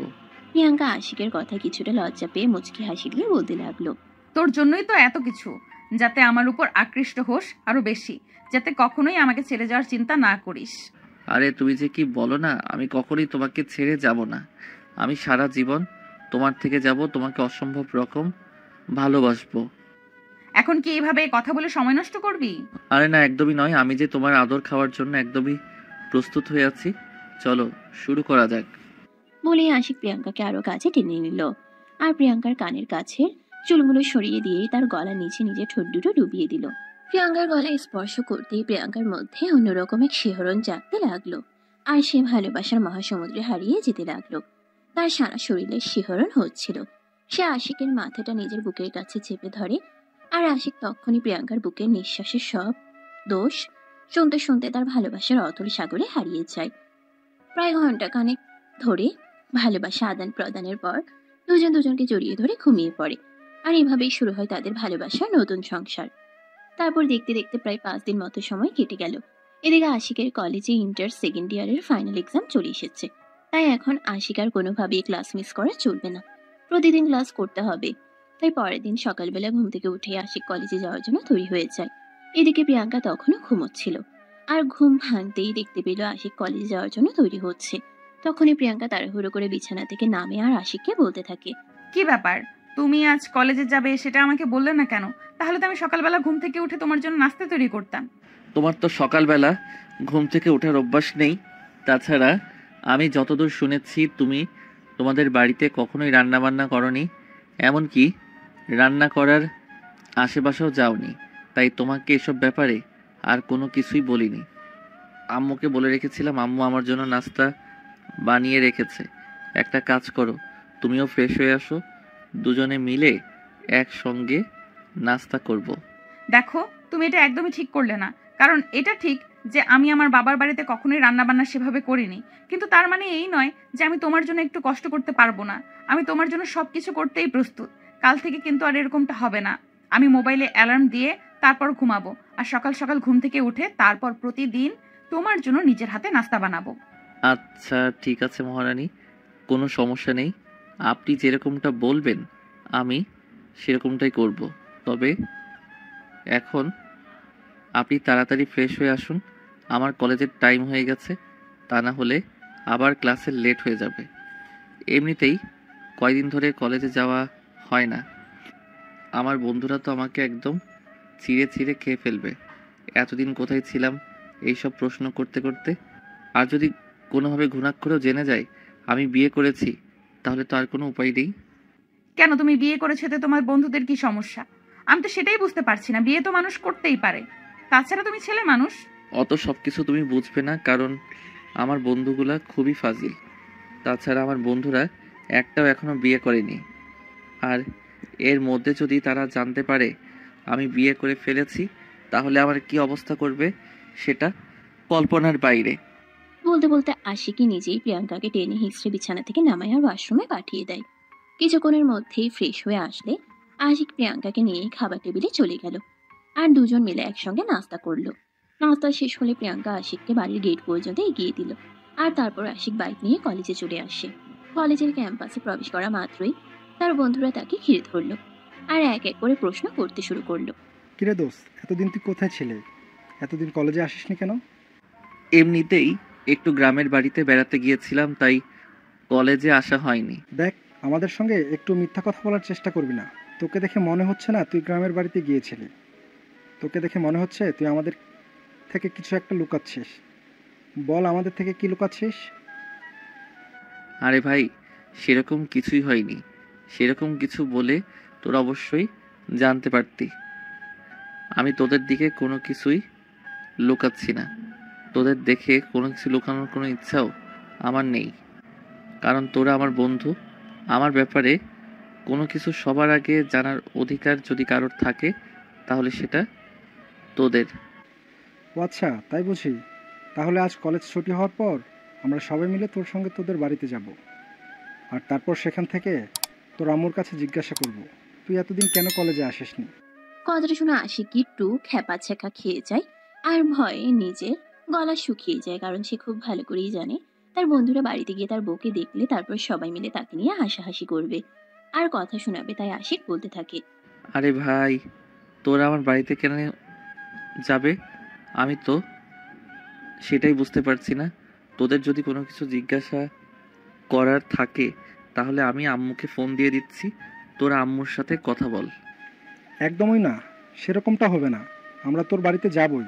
তাছাড়া অনেক দিন হয়ে গেছে তোর বাড়িতে কোনো পার্টি দিস না, আমাদের কেউ ইনভাইট করিস না। আমরা তো সবাই মিলে প্রায় আমাদের বাড়িতে পার্টি দেই, আর সবাই মিলে অনেক আনন্দ করি। তাই আজ বিকেলে ভার্সিটি ছুটি হওয়ার পর সবাই মিলে তোদের বাড়িতে যাব, আর আন্টিকে দিয়ে চিকেন বিরিয়ানি রান্না করে সবাই মিলে একসঙ্গে খাবো। আরে ভাই, কেন বুঝতেছিস না? আমি তোদেরকে আমার বাড়িতে নিয়ে যেতে পারবো না, কারণ আমাদের বাড়িতে গ্রাম থেকে মেহমান এসেছে। এমনিতেই আম্মুকে সারাদিন কাজে ব্যস্ত থাকতে হয়, তাই এখন আর বাড়িতে ঝামেলা দিতে চাচ্ছি না। প্লিজ ভাই, তোরা বোঝার চেষ্টা কর। দেখ, সেরকমটা যদি হয়ে থাকে তাহলে সেটা আমরা বুঝবো, কিন্তু যখন ঠিক করেছি তোর বাড়িতে যাব, তার মানে যাব। এখন তুই আমাদেরকে যত যাই কিছু বলিস না কেন, আমরা তোর কোনো কথাই শুনবো না। আমরা যখন একবার ঠিক করেছি তোর বাড়িতে যাব, তার মানে যাবই। হৃদয়ের সঙ্গে তার অন্য বন্ধুরাও সবাই তাল মিলাতে থাকে। আর এদিকে আশিকের গলা শুকিয়ে কাঠ হয়ে গেছে। সে কি করবে কিছুই বুঝতে পারছে না। এদিকে বাসা থেকে আসার সময় মোবাইল ফোনটা সঙ্গে নিয়ে আসতে ভুলে গেছে। অপরদিকে কলেজে আসার পর তার বন্ধুরা তাকে 1 সেকেন্ডের জন্য আলাদা হতে দিচ্ছে না। তার বন্ধুরা সত্যিই তাকে সন্দেহ করছে। তাদের মনে কেন যেন অন্যরকম একটা সন্দেহ হচ্ছে। আশিক কিছু একটা তাদের থেকে লুকাচ্ছে। তাই আশিককে এক মুহূর্তের জন্য তারা চোখের আড়াল হতে দিবে না। এটাই সবাই মিলে পরিকল্পনা করেছে। যেমন চিন্তা তেমনই কাজ। সারাদিন কেটে গেল আর সবগুলো ক্লাস শেষ হয়ে গেল। কলেজে ছুটি হতেই সব বন্ধুরা মিলে আশিককে ঘিরে ধরলো আর বলতে লাগলো, চল এখন তোর সঙ্গে তোদের বাড়িতে যাব। তারপর যদি দেখি সত্যি বাড়িতে মেহমান এসেছে, তাহলে আমরা চুপচাপ চলে আসব। আর যদি দেখি অন্য কোনো ঘটনা, তাহলে কিন্তু তোর কপালে খারাপ কিছু আছে, এটা বলে দিলাম। আশিক তখন আর কোনো কথা বলল না। কারণ সে খুব ভালো করেই জানে সে খুব বাজেভাবে ফেঁসে গেছে। এখন আর কোনো কিছু করে লাভ হবে না। যা হয় কপালে দেখা যাবে। এই চিন্তা করেই আশিক তার বোনদের নিয়ে বাড়ির উদ্দেশ্যে রওনা দিল। দরজার সামনে দাঁড়িয়ে কলিং বেল চাপ দিতেই প্রিয়াঙ্কা এসে দরজা খুলে দেয়। আর তারপর যা হলো তা আপনারা নিজেরাই দেখে নিন। প্রিয়াঙ্কা দরজা খুলে আশিককে দেখা মাত্রই জড়িয়ে ধরলো আর বলতে লাগলো, উফ বাবু, তোমার এতক্ষণে আসার সময় হলো? আমি সে কখন থেকে তোমার জন্য অপেক্ষা করছি। আমার একা একা বাড়িতে একটুও ভালো লাগছিল না। ভাবলাম তোমাকে ফোন করব, আর ফোন দিলাম, আর তখন দেখতে পেলাম তুমি মোবাইল বাসায় রেখে গেছো। এমন মন ভোলা হলে চলবে? আর ঠিক তখনই আশিকের সব বন্ধুরা আড়াল থেকে সামনে এসে দাঁড়িয়ে বলতে থাকে, ও আচ্ছা, এই কাহিনী তাহলে বাবু, তাই না? আর এই জন্যই তুমি আমাদেরকে বাসায় নিয়ে আসতে চাইছিলে না? এখন তো আমরা সবটা খুব ভালোভাবেই বুঝতে পারছি। কণ্ঠস্বর আর ছেলেগুলোকে দেখে প্রিয়াঙ্কা এক মুহূর্তের জন্য চমকে গেল। আর আশিককে ছেড়ে দিয়ে একটু দূরে সরিয়ে বলতে লাগলো, আরে বাবু, এরা কারা? এদেরকে তো আমি আগে কখনো দেখিনি। এরা কোত্থেকে এসেছে? এরা আমার বন্ধু। দিনে তো আমার মান সম্মানের 12টা বাজিয়ে এদের দেখে তোমাকে লুকিয়ে রাখতে চাইছিলাম, তাই ওদেরকে বাড়িতে নিয়ে আসতে চাইনি। আর এখন যখন ওরা জোর করে বাড়িতে চলে আসলো, তখন তুমি নিজে ওদের সামনে চলে আসলে। তুমি আমাকে কেন দোষ দিচ্ছ? আমি তো সেটাই বুঝতে পারছি না। এখানে আমার কি দোষ? ওরাই তো চলে আসলো। তাছাড়া আমি কি জানতাম নাকি ওরা আসবে? আচ্ছা বাদ দাও আম্মু, কোথায় বলো ওরা চিকেন বিরিয়ানি খাবে। আম্মুকে বলো ওদের জন্য চিকেন বিরিয়ানি রান্না করতে। এই বলে আশিক বাসার ভিতরে বাবারা ছিল। আর তখনই তার বন্ধুরা পিছন থেকে বলতে লাগলো, আরে না দোস্ত, এরকমটা বললে হবে না। আমরা খুব ভালোভাবেই বুঝতে পেরেছি তুমি আমাদেরকে লুকিয়ে বিয়ে করেছ। এখন তো তোমার বাড়িতে বউ আছে, এখন কেন তাহলে আন্টির হাতে রান্না খাবো? এখন থেকে তোমার বউয়ের হাতে রান্না খাবো। ভাবি, আপনি আমাদের জন্য বিফ তিহারি রান্না করেন। আপনার বিয়ের দাওয়াত তো খেতে পারলাম না, তবে বিফ তিহারি তো ডিজার্ভ করি। ওকে, আচ্ছা ঠিক আছে, কোনো সমস্যা নেই। তোমরা সবাই ভেতরে এসে বসো, আর আমারই শুধু 1 ঘন্টা সময় দাও। আমি এই 1 ঘন্টার মধ্যে তোমাদের জন্য বিফ তেহারি রান্না করে নিয়ে আসছি। তখনই আশিক পাশ থেকে প্রিয়াঙ্কাকে বলতে রাখি, আর এসব তুমি কি বলছো? তোমার কি মাথা খারাপ হয়ে গেছে নাকি, যে তুমি রান্নার রো পর্যন্ত জানো না, আর সেই তুমি রান্না করবে বিফ তেহারি? হ্যাঁ অবশ্যই, এতে তো আশ্চর্য হওয়ার কি আছে? আমি রান্না করিনি তার মানে এই নয় যে আমি রান্না করতে পারবো না। আমি মেয়ে মানুষ, আর মেয়ে মানুষ পরিস্থিতিতে পড়লে সব কিছু করতে পারে। আরে প্লিজ ট্রাই টু আন্ডারস্ট্যান্ড। সব কিছু করা আর রান্না করা এক কাজ নয়। অন্য কোনো কাজ কোনো এরকম হলেও চালিয়ে নেওয়া যায়, কিন্তু রান্না খুবই সেন্সিটিভ বিষয়। এটা খুব মনোযোগ দিয়ে যত্ন সহকারে করতে হয়, তাহলে খাবার উপযোগ্য হয়। তখনই পাশ থেকে আশিকের বন্ধু হৃদয় আশিককে বলতে থাকে, আরে বেটা, তুই তো বড্ড হিংসুটে। ভাবি আমাদের জন্য রান্না করতে চাইছে, আর তুই ভাবিকে আমাদের জন্য রান্না করতে মানা করলি। তুই এত হিংসুটে কেন বলতো শুনি? আরে ভাই, ব্যাপারটা এরকম নয়। আমার বউ বাপের বাড়িতে থাকতে কোনো দিন রান্নাঘরের চৌকাঠ পর্যন্ত পেরোয়নি, আর সে রান্না করবে তোদের জন্য বিফ তেহারি। ভাই, ও রান্না করতে পারবে না। তোদের যদি খেতে ইচ্ছে করে তাহলে আমাকে বল, আমি আম্মুকে বলছি তোদের জন্য রান্না করতে। কিন্তু ঘটনা ঘটলো উল্টো। কারণ প্রিয়াঙ্কাও ঠিক করেছে রান্না করবে। আর এদিকে তার বন্ধুরাও প্রিয়াঙ্কার হাতে রান্নাই খাবে। তাই বন্ধুরা সবাই মিলে বলতে লাগলো, না ভাই, আমরা তোর কোনো কথাই শুনবো না। আমরা ভাবির হাতে রান্না খাবো। ভাবি প্লিজ, আপনি অন্তত আমাদেরকে না বলবেন না। আপনি আমাদের সবার জন্য বিফ তিহারি রান্না করেন। এতদিন আন্টির হাতে রান্না অনেক খেয়েছি, এখন আপনার হাতে রান্না খাবো। তখনই প্রিয়াঙ্কা তাদের সবাইকে উদ্দেশ্য করে বলতে থাকে, আচ্ছা ঠিক আছে, কোনো সমস্যা নেই। আমি বললাম তো, আমি নিজের হাতে তোমাদেরকে রান্না করে খাওয়াবো। তোমাদের বন্ধু যাই কিছু বলুক না কেন, আমি তার কথা শুনবো না। তাছাড়া আমি মেয়ে মানুষ, রান্নাঘর আমার কাজের জায়গা, আর কাজের জায়গায় কাজ জানবো না এমনটা তো হতে পারে না। প্লিজ তুমি রান্না করে যেও না, আমাকে রান্না করতে বলো। ওরা সব কয়টা অনেক ফাজিল। রান্না যদি মজা না হয় তাহলে আবার আমাকে কথা শোনাবে। প্লিজ তুমি বন্ধুদের সামনে আমার মান ইজ্জত ডুবিও না। আরে তুই চুপ করে বস তো, একটা কথাও বলিস না। আমি কি ছোট বাচ্চা নাকি যে রান্না করতে পারবো না? তুই এখানে বসে থাক, আমি কিছুক্ষণের মধ্যেই রান্না করে নিয়ে আসছি। তুই হয়তো ভুলে যাচ্ছিস আমি ইংরেজিতে অনার্স কমপ্লিট করা একটা মেয়ে, আর আমি হোস্টেলে থেকেই পড়াশোনা করেছি। বাড়িতে কখনো রান্নাঘরে যাইনি, তার মানে এই নয় যে আমি কখনো রান্না বান্না করিনি। হোস্টেল লাইফে আমাকে মাঝে মধ্যে রান্না করে খাবার খেতে হয়েছে, কারণ বাইরে থেকে কিনে আনা খাবার প্রতিদিন ভালো লাগতো না। হ্যাঁ ভাবি, আপনি আশিকের সঙ্গে কথা বলে সময় নষ্ট না করে কাজে লেগে যান। আমাদের খুব ক্ষুধা পেয়েছে, দুপুরে খাবার খাইনি, আপনার হাতে রান্না খাবো বলে। প্রিয়াঙ্কা তখন তাদেরকে আচ্ছা ঠিক আছে এই কথা বলেই রান্নাঘরে ঢুকে গেল। আর এদিকে কিছুক্ষণ পরে আশিকের আম্মু আসে ড্রয়িং রুমে। আশিকের বন্ধু বান্ধব সবাইকে একসঙ্গে তাদের বাড়িতে দেখে তিনি বেশ কিছুটা অবাক হন, আর সেই সঙ্গে তিনি সবাইকে প্রশ্ন করেন, কি ব্যাপার, তোমরা হঠাৎ করে আমার বাড়িতে? কিছু হয়েছে নাকি? আন্টি, আপনারা অন্তত এমনটা করবেন এটা কল্পনাও করিনি।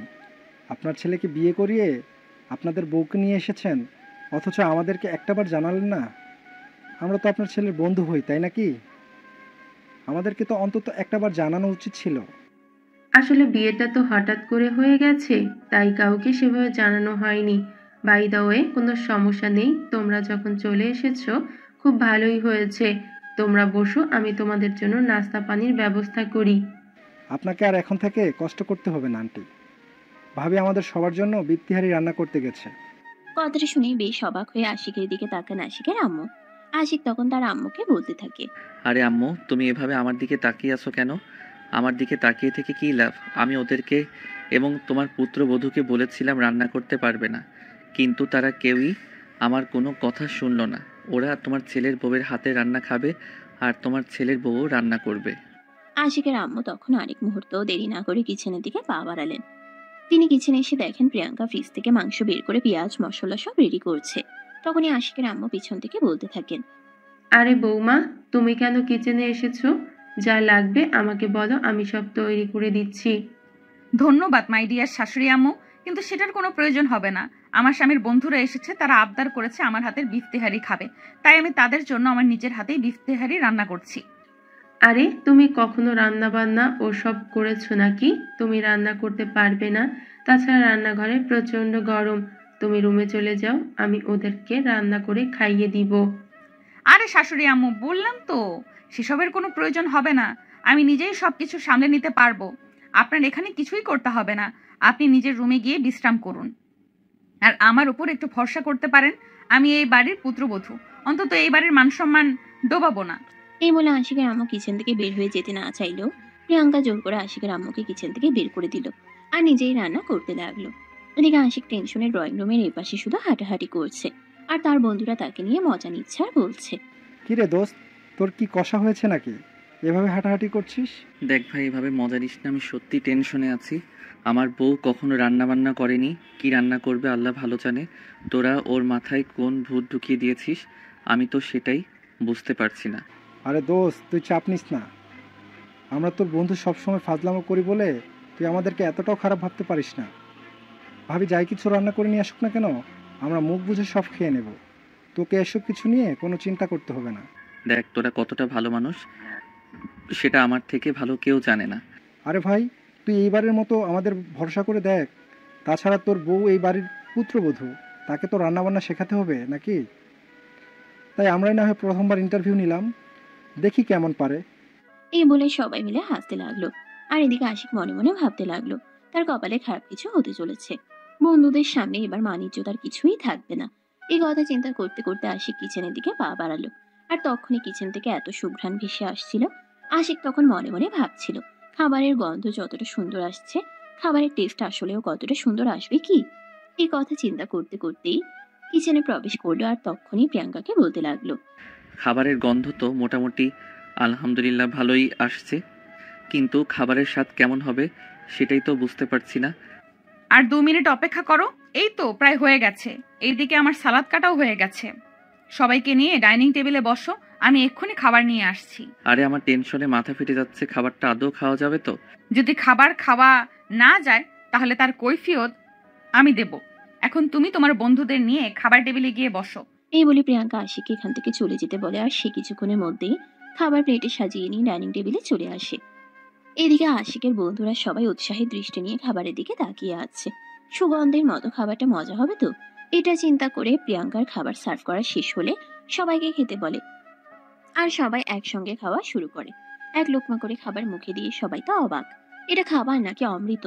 তখনই হঠাৎ করে আশিকের বন্ধু আশিককে বলে ওঠে, দোস্ত, এটা বিপ্তিহারি নাকি বেহেশত থেকে নিয়ে আসা কোনো অমৃত? হ্যাঁ দোস্ত, সত্যি তো খাবারটা অনেক মজা হয়েছে। আরে তুমি এত মজার খাবার রান্না করতে পারো? হয়েছে, এখন আর আমাকে তেল দিতে হবে না, আগে খাবারটা খাও আর তারপর কথা বলো। আমি সত্যি বলছি, খাবারটা সত্যি অনেক বেশি মজা হয়েছে। আমি এর আগে অনেক জায়গায় অনেক বড় বড় রেস্টুরেন্ট বিফ তেহারি খেয়েছি, কিন্তু এত মজা হয়নি। তোমার হাতের রান্নায় জাদু আছে বলতে হয়। হ্যাঁ ভাবি, আশিক ঠিক কথাই বলেছে, আপনার হাতের রান্না জাস্ট কোনো তুলনা হয় না। তবে হ্যাঁ, আমরা কিন্তু আপনার হাতের এই বিপ্তিহারি খেতে মাঝে মধ্যেই এখানে চলে আসব। আপনি কিন্তু আমাদের প্রতি কোনো বিরক্ত হতে পারবেন না। বন্ধুর বউ বলে কথা। আরে কোনো ব্যাপার নয়, তোমাদের যখন আমার হাতে রান্না খেতে মন চাইবে তখনই তোমরা সবাই মিলে আমার বাসায় চলে আসবে। আমি তোমাদের সবাইকে নতুন নতুন আইটেম করে খাওয়াবো। ওকে ডান। কিন্তু ভাবি, আপনার জামাই আমাদেরকে এই বাসায় নিয়ে আসতে চায় না, তখন কি করব সেটা আপনি বলে দেন। তোমরা ওকে কেন বলতে যাবে, নিজেরাই চলে আসবে। আরে এটা আমার বাড়ি, এই বাড়িতে আসতে হলে আমার পারমিশন অবশ্যই নিতে হবে। আর হ্যাঁ, তোরা কি আমার বউকে চাকর পেয়েছিস নাকি? তোদের যখন মন চাইবে তখনই আমার বউ রান্না করে খাওয়াবে। তোদের যদি বউয়ের হাতে রান্না খেতে মন চায়, তোরা নিজেরা বিয়ে করে তারপর তোদের বউকে দিয়ে যত ইচ্ছা রান্না করিয়ে খা। আমার বউ শুধুমাত্র আমাকে রান্না করে খাওয়াবে। আরে ভাই, এত হিংসামি করিস না, আমরা তোর বন্ধু হই। তোকে না হয় তোর ফ্যামিলি বিয়েটা করিয়ে দিয়েছে, কিন্তু আমাদের ফ্যামিলি এখনই তো আমাদেরকে বিয়ে করিয়ে দেবে না।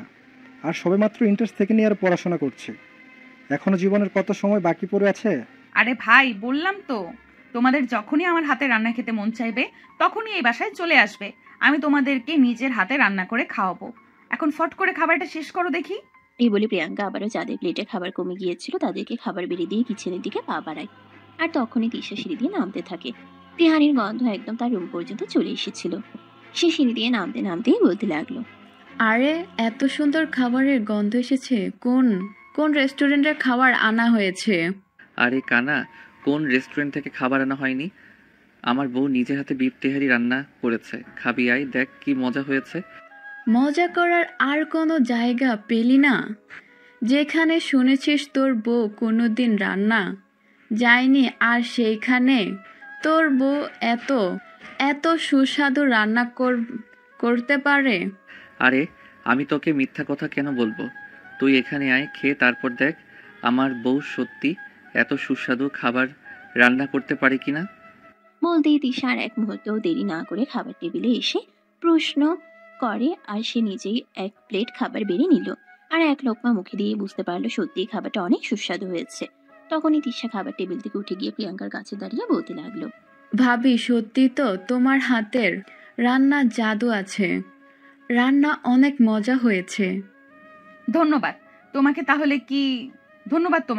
তাহলে কি তোমার মনে হচ্ছে আমি রান্না করে খাবার খাইয়ে অন্তত তোমার বাড়ির মানুষের মন জয় করতে পারবো? দেখো, রান্না করা খাবার আমাদের বাড়ির মানুষের মন জয় করতে হবে না। তুমি এমনিতে যথেষ্ট শিক্ষিত, সুন্দর, বুদ্ধিমান। তুমি আমাদের বাড়ির মানুষের মন জয় করে নিয়েছো। বাই দ্য ওয়ে, ওয়েট, এখন থেকে মাঝে মধ্যে বাড়ির কিছু একটা রান্না কইরো, তবে আমরাও একটু মাঝে মধ্যে অন্যরকম সুস্বাদু খাবার খেতে পাবো। সেটা আমাকে বলতে হবে না, কারণ এটা আমার শ্বশুর বাড়ি আর আমি এই বাড়ির পুত্রবধূ। এই বাড়ির প্রত্যেকটা মানুষের প্রতি আমার নির্দিষ্ট কিছু দায়িত্ব এবং কর্তব্য আছে। আমি অবশ্যই সেগুলো পালন করার চেষ্টা করব, কিন্তু কতটা পারবো আর মানুষের মন কতটা জয় করতে পারবো সেটা আমি জানি না। তবে আল্লাহ ভরসা, আমি আমার সাধ্যমতো চেষ্টা চালিয়ে যাব। নিশ্চয় তুমি পারবে, তোমার উপর সেই ভরসা আছে এবং তোমার জন্য অনেক অনেক শুভকামনা রইল। তুমি তোমার জীবনের যুদ্ধে জয়ী হও, তোমার অপূর্ণ ইচ্ছাগুলো পূর্ণ করুক। এ বলে সেদিনের মতো খাওয়া দাওয়ার পর্ব শেষ করে সবাই চলে গেল। আর এদিকে দেখতে দেখতে আশিকের ইন্টার সেকেন্ড ইয়ারের পরীক্ষা শেষ হয়। বয়স কিছুদিন পড়াশোনা বন্ধ থাকবে। রেজাল্ট না দেওয়া পর্যন্ত তো আর আশিক ভার্সিটিতে ভর্তি হতে পারবে না। তাই আশিক সেদিন রাতের বেলা রুমে শুয়ে শুয়ে প্রিয়াঙ্কাকে বলে, বেশ কিছুদিন তো আমি পড়াশোনা থেকে দূরে থাকবো, তাই চাইছিলাম এবার হানিমুনের কাজটা সেরে ফেলি। কিন্তু আমার মনে হয় না এটা আমাদের হানিমুনে যাওয়ার জন্য উপযুক্ত সময়, কারণ এই মুহূর্তে আমিও কিছু করছি না আর তুমিও এখনো স্টুডেন্ট, তোমার নিজের কোনো ইনকাম নেই।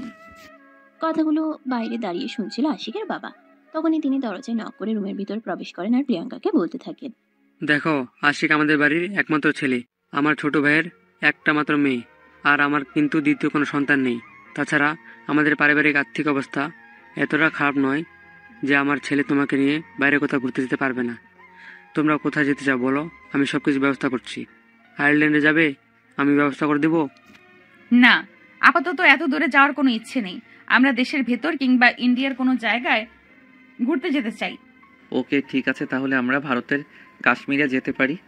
হ্যাঁ, তুমি একদম ঠিক কথাই বলেছো। কাশ্মীর আমার অনেক পছন্দের জায়গা। আমি অনেকদিন ধরেই চিন্তা করছিলাম সুযোগ পেলে একবার কাশ্মীরে ঘুরতে যাব। আর এখন যেহেতু আমরা হানিমুনে যেতে চাইছি, তাহলে আমরা কাশ্মীরেই যাব। ওকে, ঠিক আছে, কোনো সমস্যা নেই। আমি তোমাদের জন্য সব কিছু ব্যবস্থা করে দেব। তাছাড়া কাশ্মীরে আমার এক বন্ধু থাকে, সে তোমাদের জন্য হোটেল রিসোর্ট ভাড়া করে রাখবে। তোমাদের ওখানে গিয়ে কোনো সমস্যায় পড়লে ও তোমাদের সব দিক দিয়ে সহযোগিতা করবে। ওকে বাবা, ঠিক আছে, কোনো সমস্যা নেই। তাহলে এই কথাই রইলো, আমরা ভারতের কাশ্মীরেই যাচ্ছি। কিছুদিনের মধ্যেই ভারতে যাওয়ার প্লেনের টিকিট প্রিয়াঙ্কা আর আশিক হাতে পেয়ে গেল। সবকিছুই আশিকের বাবা বন্দোবস্ত করেছে। তাই আজ সকালে তারা ভারতের উদ্দেশ্যে রওনা দিয়েছে। বাড়ির সবার কাছ থেকে বিদায় নিয়ে ঢাকা এয়ারপোর্টে ফ্লাইটের জন্য অপেক্ষা করছে। সকাল 11টায় তাদের ফ্লাইট। সেদিন দুপুর 1টায় তারা ভারতে এসে পৌঁছায়। কলকাতা থেকে সোজা কাশ্মীর, যদিও অপরিচিত জায়গা, কিন্তু আশিকের বাবার একজন পরিচিত বন্ধু থাকায় তিনি আশিকের সবকিছু বুঝিয়ে দিলেন আর কোথায় কিভাবে যেতে হবে সবকিছুই বলে দিলেন। তাই আশিক আর প্রিয়াঙ্কার এখানে এসে সেরকম কোনো ঝামেলায় পড়তে হলো না। দুজনে মনের ইচ্ছা মতো ঘোরাঘুরি করে আর সময় কাটাতে লাগলো। এদিকে হঠাৎ করেই সেদিন সন্ধ্যার পর প্রিয়াঙ্কার ভাবি তাকে ফোন দিল। প্রিয়াঙ্কা ফোন রিসিভ করে তার ভাবিকে বলতে লাগলো, কি ব্যাপার ভাবি, এতদিন পর হঠাৎ করে আমার কথা মনে পড়লো? আমার তো মনে পড়লো, কিন্তু তোমার তো তাও হলো না। শুনলাম তোমরা নাকি হানিমুনে কাশ্মীর গিয়েছো। হ্যাঁ ভাবি, এখানে এসেছি এই তো 3 দিন হলো। বাই দ্য ওয়ে, তোমার কি অবস্থা তাই বলো। এই তো আলহামদুলিল্লাহ, আল্লাহর রহমতে ভালোই আছি। তবে তোমাকে একটা কথা বলার জন্য ফোন করেছি। ইফ ইউ ডোন্ট মাইন্ড, আমি কি কথাটা বলতে পারি? ভাবি, আমার 10টা না 5টা না আর একটা মাত্র কলেজের টুকরা আদরের ভাবি। তুমি আমাকে কিছু বলবে, তার জন্য তোমাকে পারমিশন কেন নিতে হবে? কি বলবে? দেখো, হানিমুনে গিয়েছো দুজন, কিন্তু 3 জন হয়ে ফিরে এসো, এটা আমরা সবাই চাই। মানে তুমি কি বলতে চাইছো? আমি কিছু বুঝতে পারছি না। দেখো, একদম ফাজলামো করবে না, সব কিছু বুঝেও না বোঝার ভান করবে না। আমি তোমাকে কি বলতে চাইছি সেটা তুমি খুব ভালো করেই বুঝতে পারছো। হ্যাঁ ভাবি, বুঝতে পারছি, কিন্তু সেটা এখন সম্ভব নয়, এটা তুমিও খুব ভালো করেই জানো। তাই এইসব ফালতু মার্কা কথা বলা বন্ধ করে বলো, আমাদের পুচকু কবে আসবে, ডাক্তার কবে ডেট দিয়েছে? আমি কোনো ফাজলামো করছি না, যা সত্যি তাই বলছি। তোমার শ্বশুর বাড়িতে ফোন করা হয়েছিল। তোমার শাশুড়ি আর তোমার শ্বশুর দুজনেই আমাকে বলেছেন আমি যেন এই কথাটা তোমাকে বলি। তাদের সারাদিন বাড়িতে একা একা থাকতে ভালো লাগে না, তাদের ঘরে ছোট্ট একটা মেহমান চাই, আর সেজন্যই 3 জন হয়ে ফিরে আসবে। উফ ভাবি, এসব নিয়ে পরে ভাবা যাবে। তুমি তো জানোই আমি নিজেও কিছু করছি না, আর এদিকে আশিক সবে মাত্র ইন্টার সেকেন্ড ইয়ারের পরীক্ষা দিয়েছে। আমরা তো নিজেরাই নিজেদের দায়িত্ব নিতে পারি না, সেখানে একটা বাচ্চার দায়িত্ব নেওয়া কি আমাদের জন্য আদৌ উচিত হবে? দেখো প্রিয়াঙ্কা, তুমি হয়তো এটা ভুলে গেছো, তোমার ভাইয়া 2 বছর ধরে বাসায় বসে আছে, কোনো কিছুই করছে না। তাই বলি কি, আমাদের সংসার চলছে না, আর যখন একটা বাচ্চা আসবে তখনও সংসার চলবে না। কিন্তু ভাবি, আর কোনো কিন্তু নয়, এটাই আমাদের 2 পরিবারের ইচ্ছে, আর ইচ্ছে পূরণ করা তোমার কর্তব্য। এই বলে প্রিয়াঙ্কার ভাবি ফোনটা কেটে দিল। আর তখনই পাশ থেকে আশিক প্রিয়াঙ্কাকে বলতে লাগলো, আরে কি ব্যাপার, কি হলো? তুমি ভাবির সঙ্গে কি নিয়ে তর্ক করছিলে? ভাবি কি বলছিল? তখনই প্রিয়াঙ্কা একটু দুষ্টামি করে আশিকের কোলের উপর উঠে বসে আর তারপর বলতে থাকে, বলেছে তাদের ছোট একটা আশিক চাই। ও মা, তাই নাকি? তাহলে তো খুবই ভালো। আমিও তো মনে মনে ভাবছিলাম তোমাকে এই ব্যাপারে কিছু বলবো। আরে ওই তোমার মাথা কি খারাপ হয়ে গেছে নাকি?